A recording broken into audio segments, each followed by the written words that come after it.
Good day. Good day, everyone. My name is David Williams, Executive Director of the International Association for Energy Economics. It gives me great pleasure to welcome you to today's webinar entitled Careers in Energy Economics, Data and Business. We're grateful to our moderator, Dr. Isabella Ruble from the U.S. Department of Energy, and our distinguished panelists for today's timely discussion. First, a little bit about the International Association for Energy Economics. We are the largest association specializing in the field of energy economics and provide a forum for the exchange of ideas, experience, and issues among professionals interested in the field. The organization produces 2 professional journals, a newsletter, and holds conferences and virtual presentations, along with a host of other products and services that you can find at our website at www.iaee.org. If you're not already a member of the association, we welcome you to join. A few housekeeping matters in regard to today's webinar before I hand things over to our moderator. First, this webinar is being recorded for those that cannot participate in today's live event. If you have questions for our panelists, please click the Q&A button at the bottom of your Zoom window to type your question. We've allocated sufficient time at the end of this webinar and during to address your questions. And now it's my great pleasure to introduce you to our moderator, Dr. Isabella Ruble, economist passionate about data analytics, energy economics, and policy with experience in academia, consulting, and government. Isabella currently works at the U.S. Department of Energy in Washington, D.C. Prior to this appointment, she was faculty at AUB, Georgetown University, and George Mason University. She has worked on issues related to crude oil, natural gas, renewable energy, and nuclear. Isabella, over to you. Good morning, ladies and gentlemen in the US, and good afternoon to our audience in Europe and the Middle East. I'm very excited and honored to be moderating today's webinar. And I want to start with briefly introducing our 4 amazing speakers. So first of all, Jennifer Heullant. She's currently serving as International Relations Specialist within the US Department of Energy in the Office of International Affairs, the Office of European and Eurasian Affairs. Jennifer's portfolio currently includes the European Commission and 7 Western European countries. Prior to DOE, Jennifer actually lived in Paris, where she worked at Energy Narrative and the International Gas Union. A native Texan, she has also worked for the Office of the Governor of the State of Texas and with Pedernales Electric Cooperative. Jennifer holds a master's degree with concentrations in diplomacy and international energy from the Institut d'études politiques de Paris, Sciences Po, and a master's of business and administration with a concentration in global business from St. Edward's University. Welcome, Jennifer. Ian Lange, which is our second panelist, is the director of the Mineral and Energy Economics program and an associate professor in the Division of Economics and Business at the Colorado School of Mines. He previously had positions in the US federal government in the Environmental Protection Agency, the Department of Energy, and the Council of Economic Advisors. Our third speaker is David Friedman, and he's based in Dubai, and he's in charge of business development in the Middle East, South Asia, Africa, and the Mediterranean and the Black Sea for Kepler, a leading provider of data and analytics in physical commodity markets. He previously led Argus's media editorial team in Dubai, where he managed a team of refined products, market analysts, as well as oil and gas reporters. Prior to Argus, he worked for the Middle East Economic Survey and PFC Energy. He holds an MA from American University in Beirut and a BA from Georgetown University. Our 4th speaker is James Koehler. James is a principal with Daymark Energy Advisors and serves part-time on the faculty of Boston University School of Business and Institute for Sustainable Energy. Previously, he served on the faculty at Georgetown University for 6 years. James is a recovering oil and gas analyst who transitioned to clean tech. He works closely with investors, developers, and utilities to support innovation and sustainable investment. James has served in multiple roles leading policy, finance, innovation, and sustainability, including as chief strategist for a venture-backed clean tech startup. He started his career as senior advisor in the US Senate under Ken Salazar, as well as former Secretary Madeleine Albright, and then spent 8 years on Wall Street and in management consulting focused on the energy sector.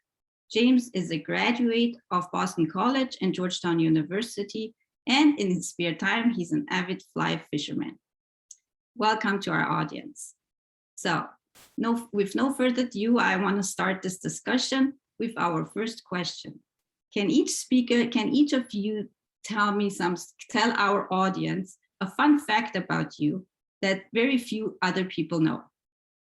Jennifer, would you like to start? Sure. So one fact, I have a young son and he likes baking. So in the last few years, I have learned how to bake, and our specialty in our house is French baking, particularly the chocolate pastries. So that's something that we do on the weekends. Oh, nice. Who wants to be next? Ian? Yeah, I can go next. So my first job I had when I was 12 years old, obviously under the table, but it was $2 an hour and all the candy I could eat at the grocery store. And I learned a lot there. And I think I got a pretty good deal because I could eat a good deal of candy. Oh, wow. James? James? Next, or yeah, James, go ahead. Oh, no, actually, Dave, you go next. Yeah, sure. Look, my Arabic is far from perfect, but I speak it with a northern Lebanese accent, sort of like a far northern Lebanese accent, because my wife and her family are from there. So, you know, her dad's name is Adil in Arabic, but, you know, we call him Adil, which is the northern way of saying that. And that extends way beyond that one example for sure. Thanks, James. Hey, good morning. One fun fact, I guess sort of along the same lines as David. My mother was born in Budapest, Hungary, and she immigrated to the US when she was about 19 years old.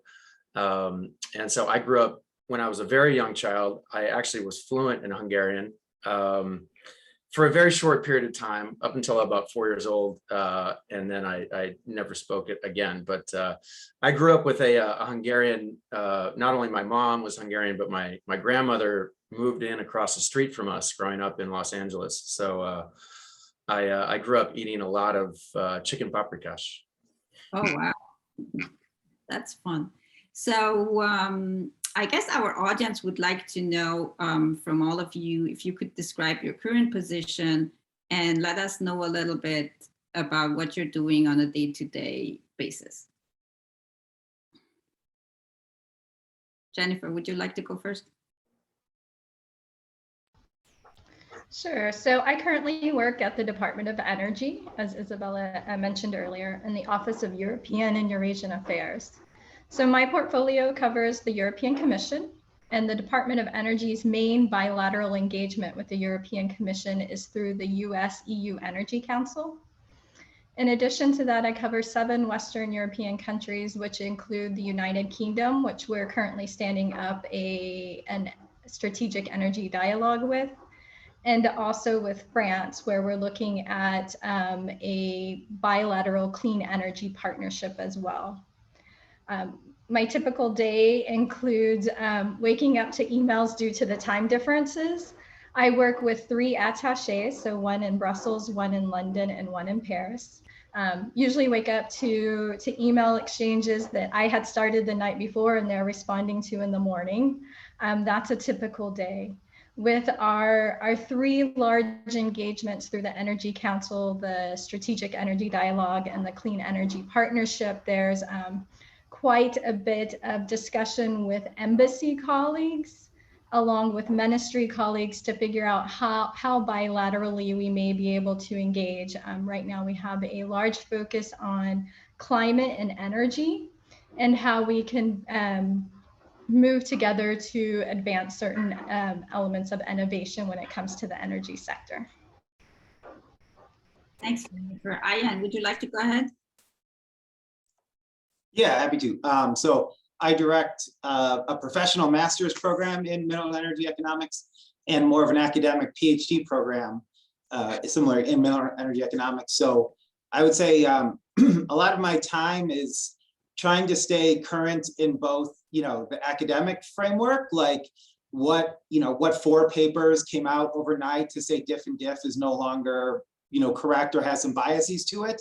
But also, what is it that a place like Koehler or a place, energy consulting firms are worried about, thinking about, they're not going to be interested in the latest RD or something like that, right? But, how else can I explain that econometrics is analytics? There's 150 years of a word called statistics and econometrics, and we've all suddenly changed to analytics. So explaining to folk that, yes, we understand those issues also, even though we're economists. So this is kind of like, a day is trying to figure out what's going on, maybe talk to folk who are interested in the program, why they might come here, or folk who are looking for, in the program who are trying to get a job. Maybe I'm interacting with the hiring manager at that company and trying to talk about the things that we do in our program and why that specific person would be a good fit, or something like that. Oh, very interesting. Would you guys like to go ahead, Steve? Sure. I think the best way to explain what I do is to actually share my screen. So give me 1 second. So I work for Koehler, which is a commodities tracking and data intelligence firm covering the physical commodities market. Isabella, can you see the map? Yes, I can see the map, yeah. Okay, so basically what we do is we track all seaborne movement of physical commodities. The platform here is for crude, condensate, refined products. And when you hover over a vessel, you get a lot of information like the company chartering the vessel, the product on board, the volume. So the value that we add to our clients is essentially being able to track physical commodities in granular detail, knowing the company that owns the product while it's in movement, then the product, the grade, aggregating all of this to look at flows. So if you want to see like say Saudi crude exports to China, very, very easy. Now you can get flows, and then you see here, let me change the unit to 1,000 barrels a day. So in August, 1.8 million barrels a day went from Saudi to China. Then you see the individual vessels, the grade, the volume, etc. So I'm not going to share my screen any longer. I just want to give you a sense of what we do. But my day-to-day is essentially dealing with, as Jennifer said, a lot of emails. So I'll wake up to dozens of emails that I have to respond to throughout the day, because yes, time zones are quite interesting in the international business world. Yeah, and beyond that, I wake up, I look at the news. So I want to know what's going on. I'll read the global news, then I'll hone in on energy news. So I'll use the tools that I have available to myself, like Twitter. I follow everyone basically who is an energy journalist or is somehow involved in energy. I'll read reports from, say, Energy Intelligence and MEES. I'll look at our platform to understand really what's going on in the physical markets. So in the reactive mode, I'm dealing with emails to clients and partners. I'm dealing with people on WhatsApp constantly. I'll have calls with, say, national oil companies and traders. Then in the proactive mode, I'm out building new relationships. So my job is not commercial. I'm not selling the product, but I'm in charge of partnerships broadly. So partnerships with entities like, say, the Oxford Institute for Energy Studies, partnerships with companies that have data that we would find interesting that we can then use on our platform. So building those relationships, going out for coffee, going out for beers with people in the market. I'm also involved in the strategy. So, investigating new products, spending time trying to understand like the total available market, how we can work on building a product, whether it makes sense. And yeah, that's basically the day-to-day. Actually, I have one question. How is the data collected? Very, very good question. So we have tremendous network of sources that we've built around the world. And that's with companies that sort of intersect with the physical commodity on the vessel, but aren't necessarily, the people who would be our clients, which would be traders, financial institutions, et cetera. So there are a lot of companies that intersect with our world, but and could probably get a lot of value from what we offer, but we essentially exchange information with them. Thank you, Dave. Very interesting. James, would you like to go ahead? Yeah, sure. Well, with all due respect to my colleagues, I left the oil and gas space, and I'm exclusively 100% focused on decarbonization and sustainability in the US power sector. So it's exclusively on the power side that I work on now. I didn't know that I would be in this space because I found when I was in graduate school, I wrote my thesis on US energy security vis-a-vis Latin America. So I was very much focused on Latin American, South American oil production. And it became clear to me after a while that,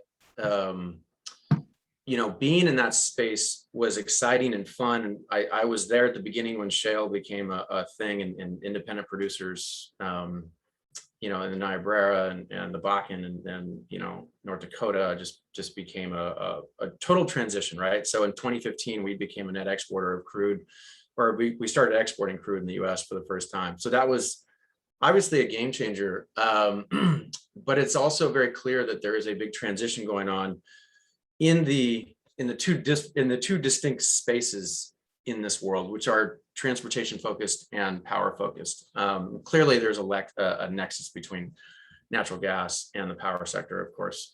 But there is a massive push right now in clean tech, not only from the utility side, but from the independent power producers, from the storage side, and from decarbonizing both sectors. We've seen a little bit happening on the electric transportation side with Tesla, but in the next 5 years, that sector, the transportation sector, is going to look massively different. Maybe not the shipping and the rail side, but on the light duty vehicle fleet side and on the heavy trucking side, we're going to see a massive shift there. And on the power side, it's already taking place in a huge way. So on a day-to-day basis, we at Daymark, we help a variety of clients who are involved in the power sector. They include power traders, renewable energy developers, wind and solar developers, storage developers. We model out the revenue streams that they would get in certain wholesale markets. For example, for those who are familiar with the US power markets, there's the RTO system. So we have MISO, ERCOT, PJM, ISO New England, New York ISO, Cal ISO, and then the energy imbalance markets as well. So we help clients, a variety of clients, navigate those challenges, from electric vehicle charging stations, trying to figure out tariff structures, to smaller IOUs, are called IOUs. Investor-owned utilities. Sorry, IOUs also mean something different in the oil and gas space, of course. But investor-owned utilities, but also the smaller ones. And the U.S. is got a heavy presence of public power entities on the co-op side, the municipal power side, that are navigating these decarbonization challenges that we help.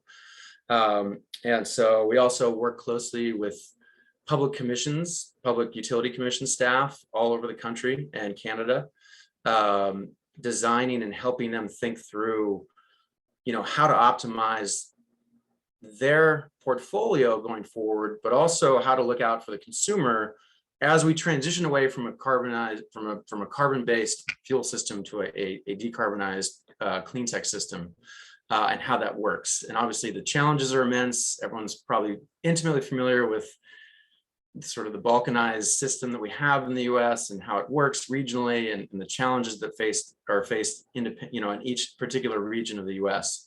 So it's an unbelievable puzzle. I love trying to solve for it every day. And we seem to face a new challenge every single day. So that's a little tidbit of our background and what I do.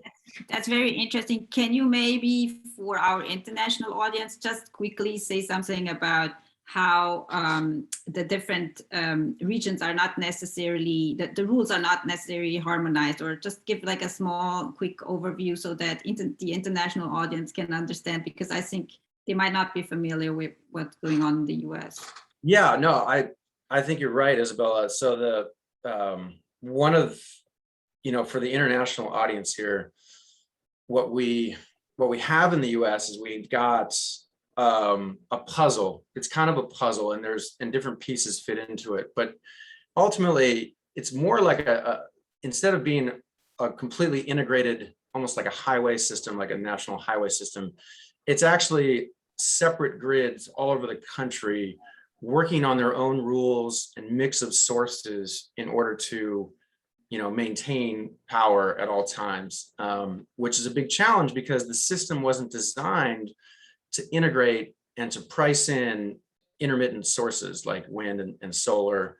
And one thing to think about going forward is, in the previous 10 years, we've seen the rise of wind and solar faster than anyone could have predicted. In fact, if you look back, Isabella and I were probably talking about this 10 years ago in DC.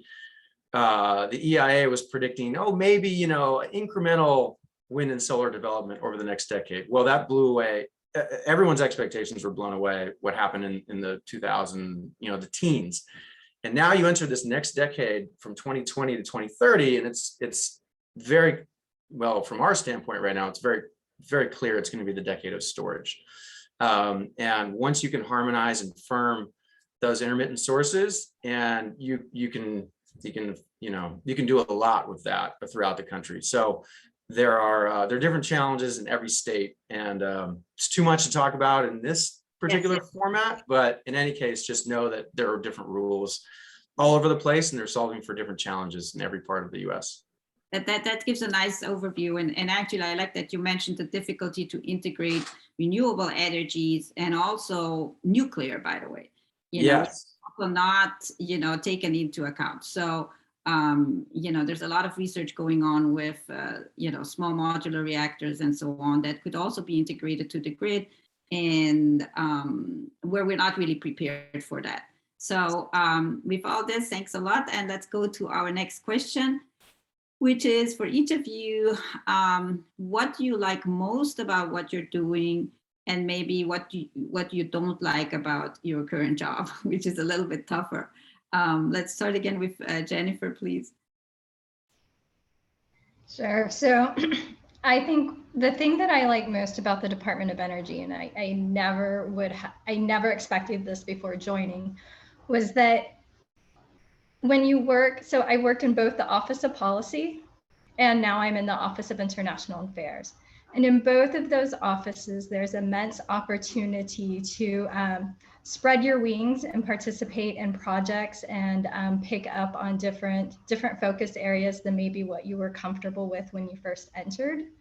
So just the sheer opportunity to join in conversations, and then the more you work with that subject area, the more you become involved in meetings, then all of a sudden that's kind of, it rolls into your portfolio. So for example, methane emissions now is a very hot topic at the Department of Energy and with our international colleagues. I had originally come to the Department of Energy with interest in natural gas, looking at the trading of it, what was its role in power generation. And then as the conversation started to change and we wanted to look at the methane emissions, how slowly but consistently you can become a point of contact or a reference point for certain discussion topics. So now the US government, pushed by the State Department, the EPA, and the Department of Energy are working with our European colleagues to put forward a global methane pledge. So that's something that's interesting. Also, the opportunities to work with subject matter experts. I'll use this methane emissions example again. The Department of Energy has 17 national labs, so we have some incredible scientists, people who are extremely strong in their fields. And in this case, we're working with Nettle, and they have a life cycle analysis that it's publicly available information. but maybe how can we use what was started in one context to then use it as initiatives are being developed, such as an international methane observatory or some other program to help shape what that conversation looks like. How can we develop standardized models on a global basis? So the Department of Energy and the level of experts and opportunities to join conversations, I think, is something that if you're not within the department, you don't realize that those opportunities exist. The downside maybe to working within the Office of your International Affairs is that my portfolio is quite large. Any one country could be its own focus area. Like somebody can make a career and spend their whole day actively being busy on any one of the 7 countries that I cover. Having to cover 7 countries, maybe you don't get to read the local news as much as you would like to, or we have access to databases and other resources that many of my colleagues here are providing to the department. But because there's so much to cover in one day, that lack of time to really delve into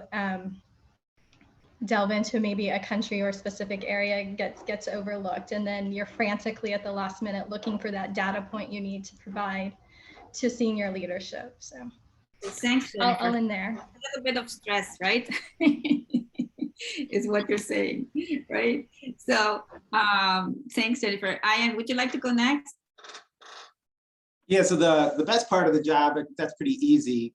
It's when some of our current students get a job offer, specifically a job offer that they're excited about. So Friday, somebody got a job offer in the electricity sector after we had, prepped a lot for their interview, and I had been interacting with the hiring manager at that position. Probably 3 weeks ago, someone got oil consulting, job in the oil consulting business. They had never done anything oil before. And so, again, that was very exciting. Sort of talking through, like, you have the analytic skills, you could just talk about those skills and how you can apply that to oil and gas. And again, when they get the job offer and it's something they're excited about, that's probably the best part of the job. I would say that the least, or the part that's not so great, I sort of hinted at already. I mean, the business world, whatever you want to call it, has, changed the word statistics or econometrics to analytics. So I have to spend a lot of time, telling people that, data wrangling, thinking about what regression to run, showing the results, like, that's not new. Like, I've been doing that for 20 years as an economist, and people usually go, oh, really? Economics does data? And so, yeah, I don't know. I feel like I did something wrong 5 years ago by not changing the name of all of our classes in statistics to analytics. And I'm just fighting that uphill battle ever since, because without that word, or without something like big data, machine learning, analytics, whatever you want to call it, people sort of assume that you don't know what that is, even though, you're sort of like, we did that before it was cool in some sense. So for those on the audience, I mean, I would say if you know statistics, if you understand data, then you can apply for any job in analytics. They're all kind of looking for the same thing. They just came up with a new word a couple of years ago. Yeah, thanks, Ian.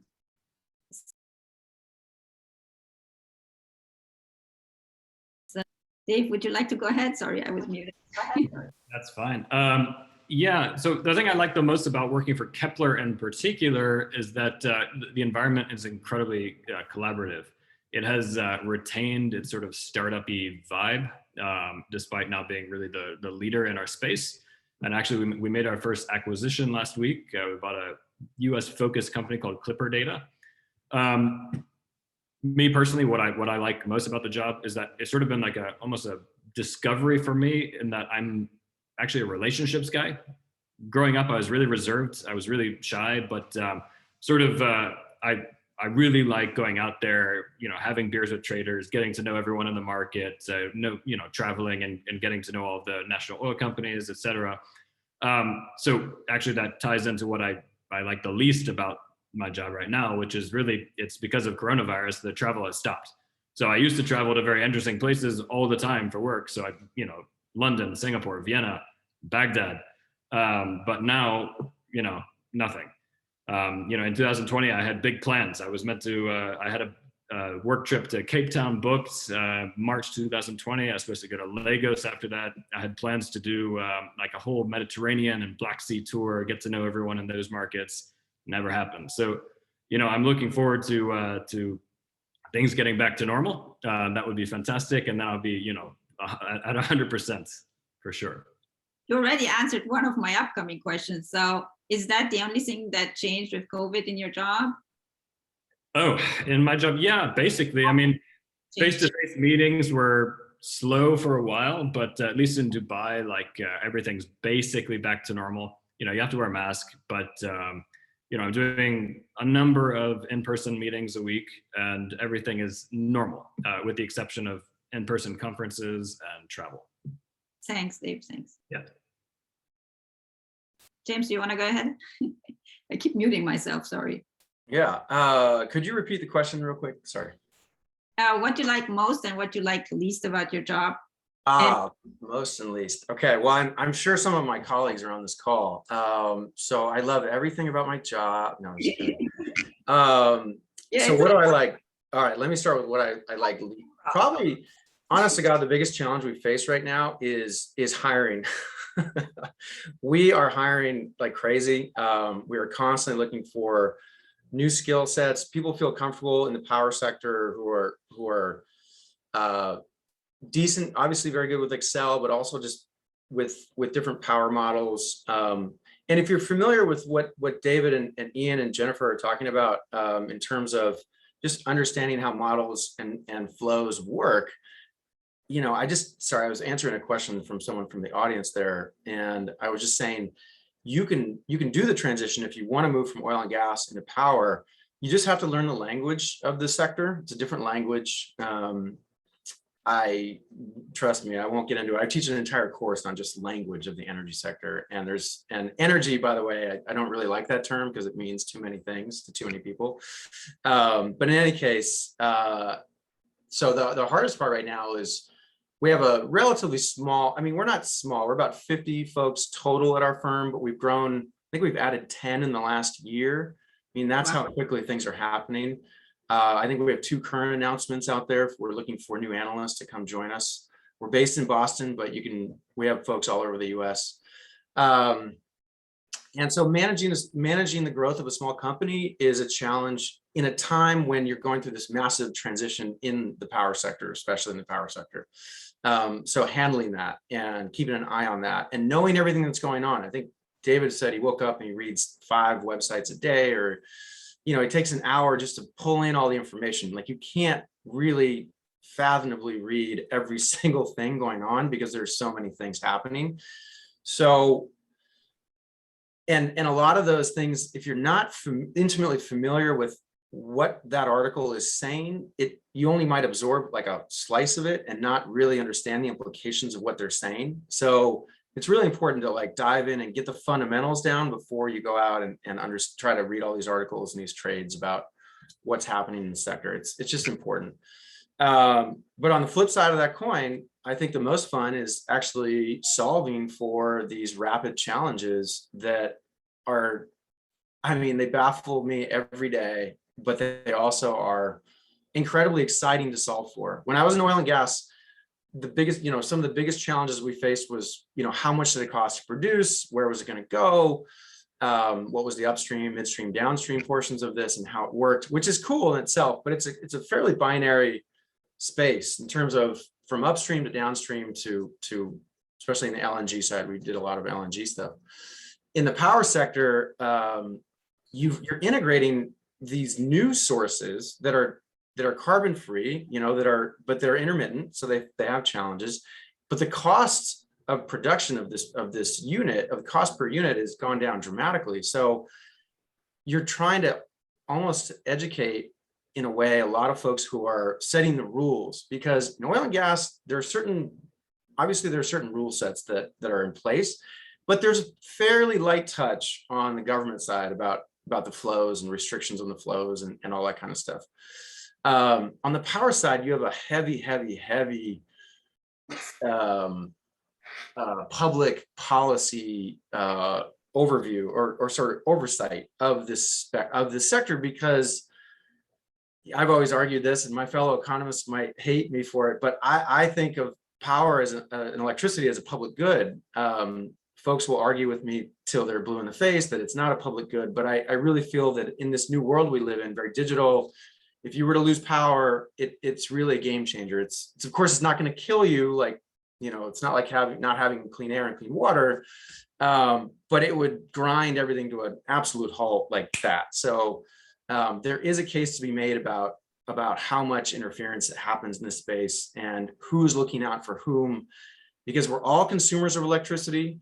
And one fun fact about this, which is always one I always tell in my class, but what other commodity are you price indifferent, time indifferent, and volume indifferent than electricity?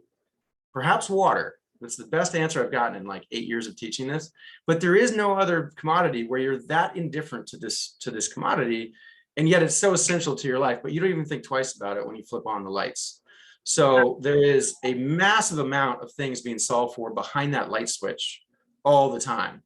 And that's the fun part about my job. Actually, James, I have to give a comment here, because some of our audiences in Lebanon and their power is a big issue, and people pay 2 or 3 different power providers just to have a couple hours of electricity a day. And actually it killed some people in the hospitals lately because there was no power. They just turned off the power. So and yeah, the public good, I mean, I agree with you when you look at countries beyond the US, especially how important the power is. Like just this recent example from Lebanon. I mean, the fact that they're paying several bills to have a couple hours of electricity a day is not new, but the fact that, it's cut off to the hospitals, that is new. And so, yes, it can go even to kill people, basically. Yeah, that's not so far. But no, you're 100% right. And I offer a US centric view of this, and I do apologize, but that is my expertise. And so I will stick with that lane, but I do understand the challenges others face here. I agree, and electricity is actually cheaper in the US than it is in Europe. The energy transition in Europe costs German households about 200, an increase in 200 euros a year or something like that now I got it wrong. I think 12% a year, something like that. So, and that was in the so between 2012 and 2015, I think, something like that. So it's I think in the US we're spoiled. We have really, I think, one of the cheapest, electricity prices in the world, at least among the developed countries. And the key thing about it, just one more point, is that it's non-substitutable. So there is no substitute for electricity. And that's the crux of the entire issue. And I mean, if you can't have electricity, you can't have a computer, you can't, so there's a lot of issues now that the economy is changing towards more digitalization, which really came through more even in the pandemic and became a much bigger issue. And also maybe in a positive way, also a push for a faster transition. With that, I don't want to talk too much. We are actually, I might actually group some of the next questions so that we will still have a little bit of time at the end for some of the questions from the audience. We're getting more and more questions here, I see. So with no further ado, let me get to the next question. And I think after this question, we have to kind of start answering questions from the audience. So one quick question maybe that is interesting to young people is, not that we're old, right? Is when did you first get interested in energy issues? Basically, when you were in high school or college, did you have a clear idea of what you wanted to do? Did you already think about energy? Or also, what was the path that brought you to your current position? I think that these are things that are interesting to the audience. And I saw one question, I think that's the question that James, you said you answered directly to the person, is one question was, how do you transition, from, for example, oil and gas, or you're an oil and gas engineer, how do you transition into another field? And I think you partly answered that, and Ian also answered that by saying, your skills are transferable and so on. So I think that would be interesting to our audience to know how you came to the energy issues. And maybe I want to group the next question into here too, so we can wrap it up. If you could do something different in your early career, was there something that you could have done differently that would be useful to people who start out their career? If you can answer that at the same time, that would be great. So let's quickly go around with, we start with Jennifer, then Ian again. Jennifer, would you like to start? Sure. We were just talking about electricity, but my internet's coming in and out. So if you can't hear me, let me know. I think the thing that I noticed when I was starting university and then through my early career is I asked questions. So I knew that I wanted to do something with international business, but really didn't know what or how. I kind of liked the idea of time zones and different cultural aspects and airplanes.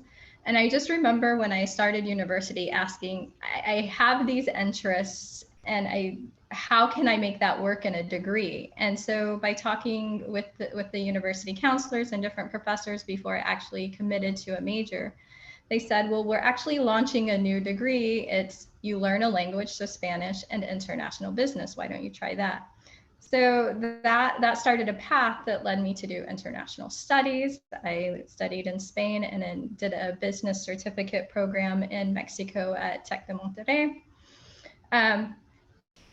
And then after university, I said, okay,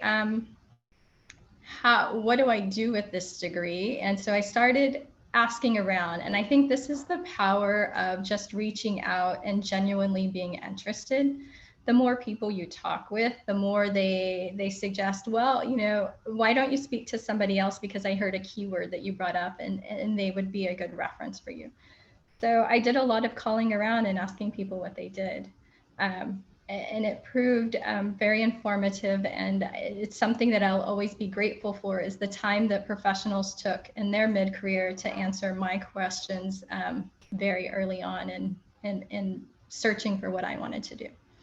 I also had the opportunity to work with a very bright woman. She was the first first female Secretary of Foreign Affairs for Mexico.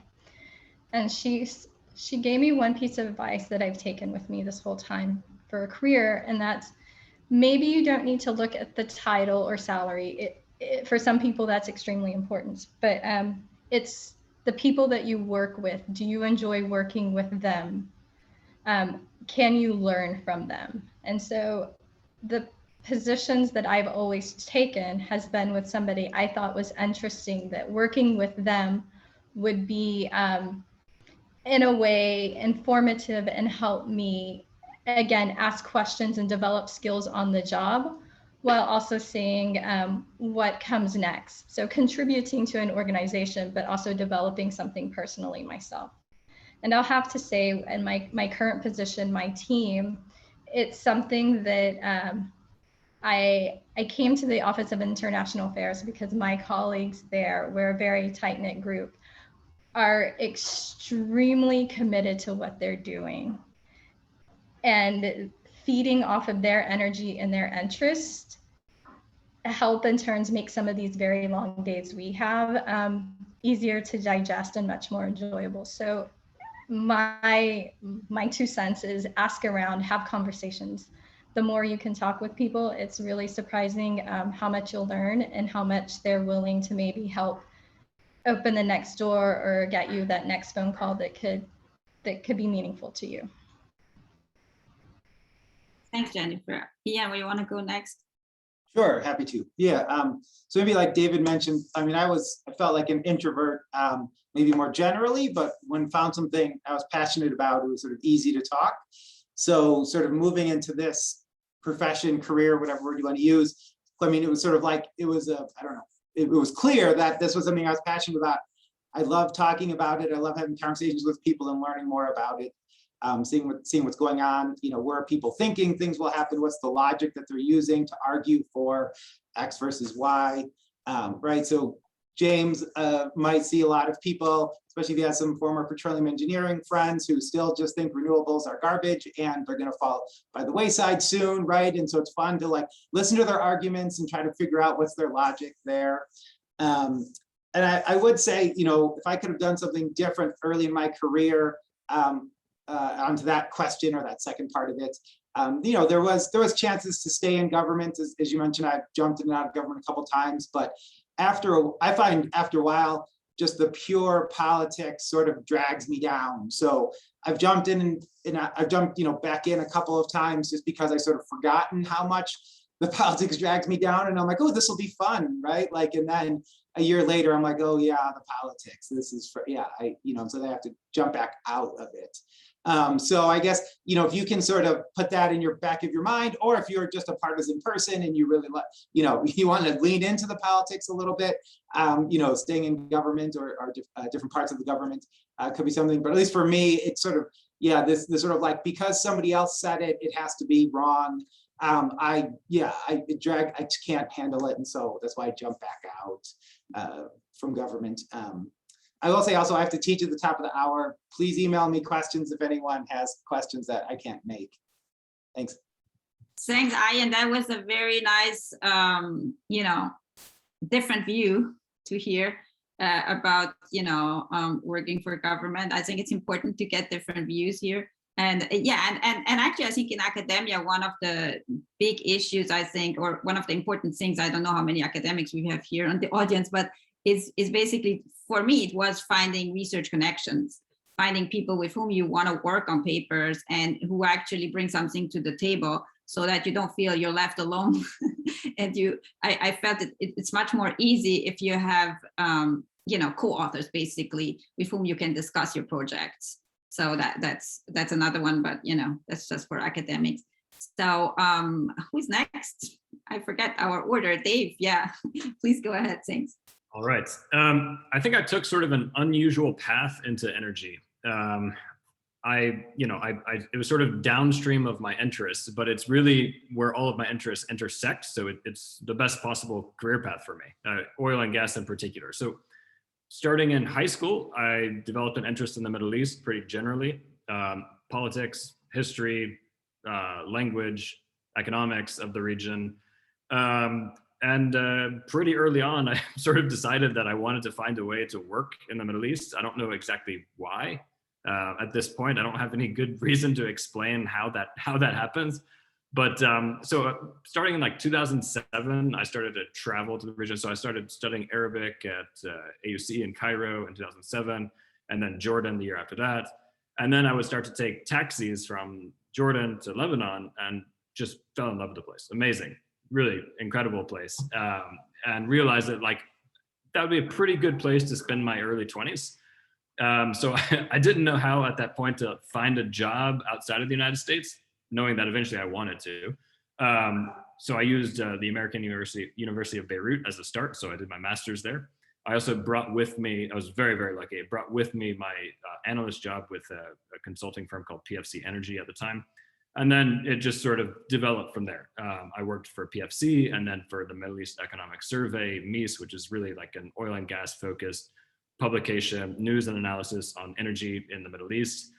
And then moved to Dubai in 2015 to work for Argus, a price reporting agency, and just have been in energy really since 2010. What would I have done differently? This is really, I actually have a very good answer here. I definitely would have done a trader development program at like BP, Shell, Trafigura, and gone into trading directly. Like I'm fascinated by markets. I'm fascinated by oil and gas and refined products. And it would have been awesome. Honestly, I think I would have loved it. You really have to get into that at a young age, like 22, 24, that range. So what I would have done differently is either do, you know, the trading development program at those companies, or like a master's in trading at the University of Geneva. I have a colleague, a younger colleague at Koehler who's doing that now. And so he's basically set up for that path. We at Koehler are basically, we provide a service to traders, but I think it would have been really fun to be on the other side of the table as well. I mean, it would have been really interesting, but that's okay. I think what I'm doing now is incredibly exciting. And I absolutely love it. It's just when I think back on my, you know, early to mid 20s, I think I probably would have done that. I just didn't know enough about trading at the time to really even know that such programs existed. Thank you so much, Dave. James, any comments? Yeah, just one quick one. I'll tell you, I didn't know what I wanted to do. So I didn't know what energy was as a young kid. I didn't even know what it was in college. I barely knew what it was in grad school. I found my calling, so to speak, from a professor I had who, and this is at Georgetown. I went to the School of Foreign Service for my master's, and I had a professor who was straight out of PDVSA, which is the Venezuelan national oil company, and he came to the U.S. He had never taught a class before. This is like in 2007, 2008, when, you know, clearly the world was different, very much different in terms of the U.S. Remember, it's a U.S. sort of centric thing as a net importer of all things petroleum, and so anyway, I was fascinated by this divergence of supply and demand. I mean, clear, it was one chart. It was supply was going down, demand was going up. This is 2007. This is pre-crash, all that stuff. I was fascinated because very much so, oil and gas is fun because it's global, and it is absolutely exciting because there's trade flows and there's time zones and there's countries and there's trading. Trading is its own animal, so I'll give that. That is its own thing. But I ended up, you know, I wrote this thesis, which was total garbage. I'll be frank with everybody here. It was it was terrible. I wouldn't send it to anyone here to read it because I clearly didn't understand what I was talking about, but I tried. But as I grew into it, I just came of age during my professional career during the last decade, which is the most impactful transition in the complete energy space, both in power and oil and the transportation side, that probably the world has ever seen. And my advice would be, I guess, a couple things. Number one, crush Excel. Crush Excel. Just know Excel. It's a good one. It was a focus at Georgetown, but it wasn't. You know, there were my colleagues from SAIS and others that had a better focus on it. I wish I would have had more of a focus on it, but it's very important just to be comfortable with modeling and Excel. But number two is understanding the role of capital markets. So I think everyone here is on the corporate side of things or the government side of things. Capital markets drive the world, and they drive the energy space. And if you don't understand capital markets or the role of the buy side and the sell side and what they do, how important they are to making sure that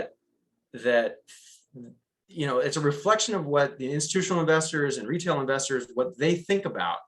And I'll be very frank with you. I mean, decarbonization and sustainability it was a thing 5 years ago. Certainly it existed. And ESG, which is another financial concept called environmental social governance, but ESG, understanding the role of these things moving forward affect capital flows, and capital flows affect where and what gets developed. And right now, there's a lot of money flowing into funds that are sustainable focused or ESG focused or decarbonization focused. And interesting point that you bring up here. That's a very interesting point. One could argue whether, you know, it's warranted to direct the funds with a lot of regulation that we're seeing. So yeah, you're bringing up a very important point. Yeah. Thank you, James. I want to come to the question so that we at least answer a few questions before we finish. So I didn't want to cut you off. So if you have one more important thing to say, please go ahead. No, I'm good. Thanks. I'm good. You go for it. Okay, thanks. So the first question that I want to ask our audience, whoever wants to answer, is what is U.S. public policy towards the MENA region? So that's an international question regarding natural gas and oil. Is it changing? Are they diverging their interest towards renewable when it comes to the MENA region? I don't know if any of you have any thoughts on that. If not, we can go to the next question. Jennifer, you want to say something? So maybe I can just jump in real quick. I obviously focus on Western Europe, but looking at the MENA region, I think you would be quite surprised to see some of the conversations and efforts that are currently going on to diversify so that there are projects that are being looked at, that are being considered within the renewable space as well. So you do see some efforts for diversification. There was just the G20 communique that came out, for example, that includes some of those elements that could be referenced as at least a policy initiative for reference. So there are, I think we just saw one of the large international oil companies who's diversifying itself, making some investments in the region that are looking at desalinization, but also maybe some of the more solar focused projects. So you do see some efforts there, and that there is some political will behind it. So thank you, Jennifer. That's nice insights, and I guess people can find some of these documents online, for example, of the G20, etc. Right? So the audience can read up on it. I come to the next question, and this is from Prasun. He says, "Hi everyone, thanks for your time. How can we have a career transition to energy without say much of a formal education in the same? My background and experience is in shipping. So I would think that a transition from shipping to energy should be possible. Any thoughts from the audience?"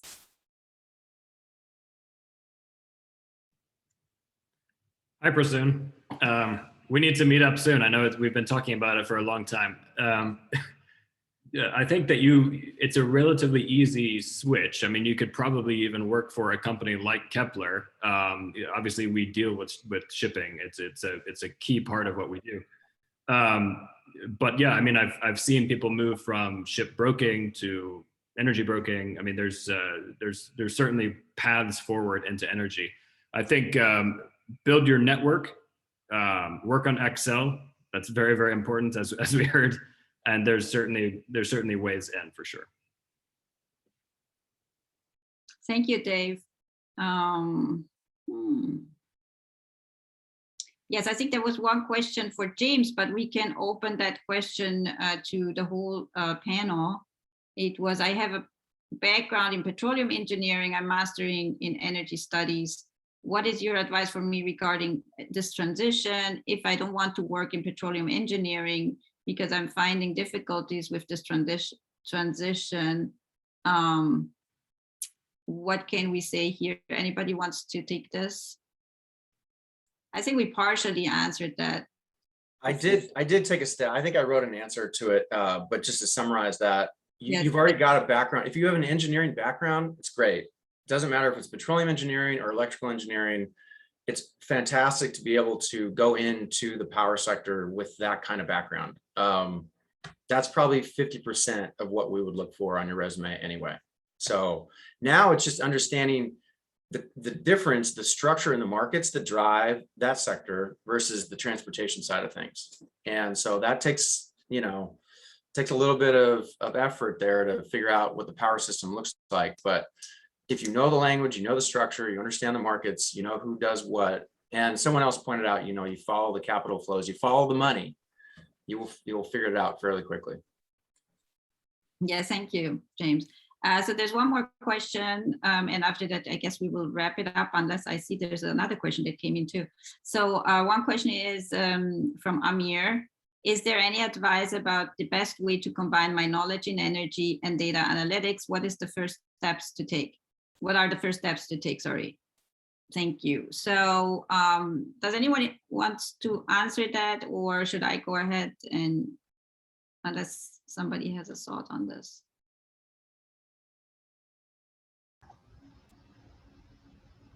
I'll jump in, Isabella, just because I've seen an influx of emails in the last few weeks from people who are preparing to graduate within the next, either in the fall or spring semester, who are looking at how can they implement some of their backgrounds, or how can maybe they find their next career path. And the response that I've had is just keep asking, emailing around places that you think you may be interested in, and ask questions. It's surprising, especially around DC, how supportive the environment is trying to help young adults find their place, or at least a first opportunity to try something.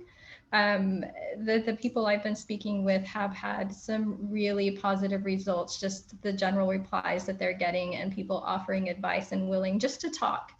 And say, oh, again, that keyword you said, I actually know somebody who's an expert in that area. Why don't you talk to them? I'll give you an email address. So be inquisitive. Yes, thanks, Jennifer. Yeah.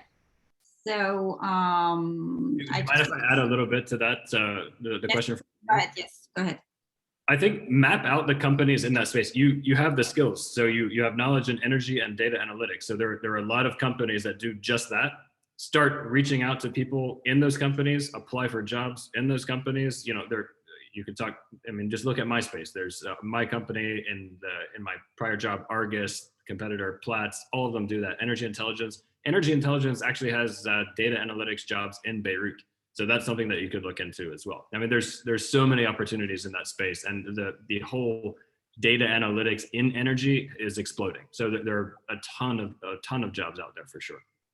Yeah. So I was going to say, I mean, data analytics, when you read a posting, means a lot of things. And it goes from basic knowledge of data. I know because I had to do with the issue for some of my students. So you go from basic data skills, basically, to a real data scientist with a formal education that is, you know, either an undergraduate degree in systems engineering plus some data analytics classes, or even somebody with a master's in operations research. So those are called data scientists usually. But like I said, a lot runs under the title data analyst, and it can go from Excel to really somebody who knows the different models, who knows which models to apply in which situation, and all this kind of thing that is becoming very technical. So my advice would be to young people, like Dave said, just go ahead, look at the companies, look at the postings, and apply. And a lot of times companies will also offer you to learn on the job if you have basic data skills, because a lot of times they have programs that are, you know, tailored to the specific company, and that you can't even access those programs without being hired, right? So what you need is a basic skill set, and then that is transferable and you can build on that one. So that's my view of things, but I don't know if any of you have one more comment or two before we wrap it up. Just one quick one. I think you got to find what really drives you, what you find fascinating, because you can go into oil and gas, you can go into power. They're two different, they're not the same path. They have different paths involved with those two things. One is international and one is not. Power is not. I mean, European is probably much different because there's cross-border trading, but in the US, it is a very domestically focused issue. A complicated issue. So number one, and then number two is, do not forget that decarbonization is the framework by which everything will go from here on out. Everything will focus on decarbonization, whether that's starting in the US or in Europe, or as it's spread throughout the world. It will never slow down from here on out. It will drive the rest of your career. Yeah, I think that's a very good point, Dave and James, sorry. I mean, you know, being passionate about what you do is, I think, a good final word here to our audience that gives you the best career that you can get. Because if you have the drive and you have the passion, nothing can stop you, right? Even in the most dire circumstances in some of these countries, right? You will still make it. And if you're passionate about something, you will be good in what you're doing. That's what I believe. So I think we should conclude here. Actually, we have one more question, and I'm not sure if any of us could answer that. There is a person who is a lawyer, and he with a master's in business law and currently pursuing a master's of science in energy studies. How could the legal field be involved in the energy sector is the question. And I don't know if any of you would like to, maybe James or I don't know, Dave, anybody wants to answer this? I can give you just a quick one. In the US, power is very heavily regulated by law. So there is a massive need for attorneys and lawyers that specialize in certain types of understanding the public power implications, the public policy implications of power. And there is no shortage of legal jobs focusing on the utility sector or the power sector in the US. So yeah, I think that was an international question, probably. I guess somebody from AUB, given that it's the MS in Energy Studies, it was anonymous attendee, but you know, MS in Energy Studies is something we developed at AUB. So, okay, so thank you so much for my panelists to participate in this webinar, and thanks for our audience to staying with us for that long. With no further ado, I will give it back to David Williams from the IAEE. Thank you, Isabella, and thank you to our distinguished panelists for such an enlightening discussion today. I'd like to offer one other thought as you begin to embark on looking for your career. IAEE does have a job placement service available on our website. So as a member, you may upload your resume, and we do receive jobs that then are automatically matched with those that are looking, and an email is sent when a match is made. So please keep that in mind as well. I think another key thing here that is very, very important is your network, and don't hesitate to expand that network. You know, every day we meet new people, and you know, we can always take away a nugget of information from who we learn from, who we hear from. So don't hesitate to expand that opportunity when it presents itself to you. As well as, you know, when you're looking, simply just reach out to a colleague or a friend and ask for help. And I think you're going to find that help is readily available to you. Thank you once again for listening. This webinar, it has been recorded. Please let your friends and colleagues know. It's available for free download for future viewing as well. Wherever this finds you on our fine globe, I wish you a good rest of your day or evening, morning, and thank you again for listening. Bye now.